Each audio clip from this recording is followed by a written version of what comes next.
gabi, magandang gabi sa inyong lahat. Maulan na gabi, magluto na naman si Jinren ng pork chop. Ayan, magprito na naman ako ng pork chop. Oh, diba masarap ang pork chop? So ayan, nakaluto na ako. So nilalagyan ko ito ng itlog, guys. Ayan, may itlog. Ayan. Salt and pepper lang to. Tapos yung itlog, siyempre nilagyan ko ng kunting maji-maji. Alam mo na, alam nyo ng maji-maji. Ayan.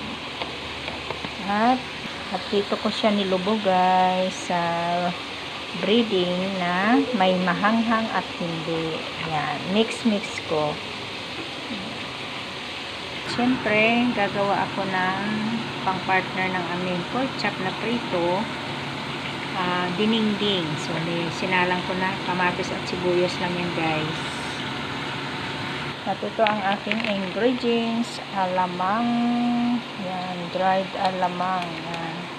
Yung uyap ba? Kung sa Bisaya ba? Uyap. Yan, igbukal ana. Ino ng pislato ng kamatis. Kahuman, butangan ng moari.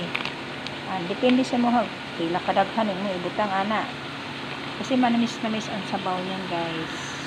Tapos ito yung aking gulay. Ayan.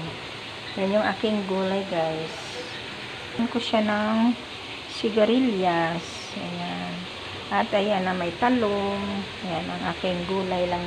Wala akong sitaw kasi kaya itong na lang ang ilalagay ko. Wala akong sitaw.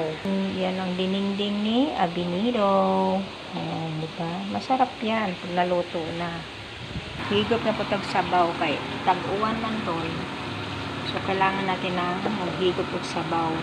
Siyempre, ang sabaw may partner, diba?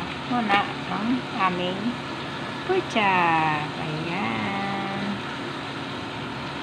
Yung pork chop ay luto na yung iba. Ayan. Crunchy siya, guys. Crunchy.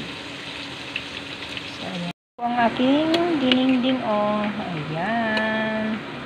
Mayroon yan, nilagyan ko yan ng kalahating chicken cube. In this, wala kasi akong shrimp. Hindi ko na kanang cube, kaya chicken na lang. Ayan. Diba?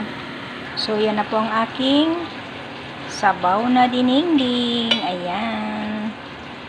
Ayan, umuusok-usok pa. Sarap ng humihigop ng sabaw, ulan. At ang aking pork chop. So, ayan na po. Kakain na kami.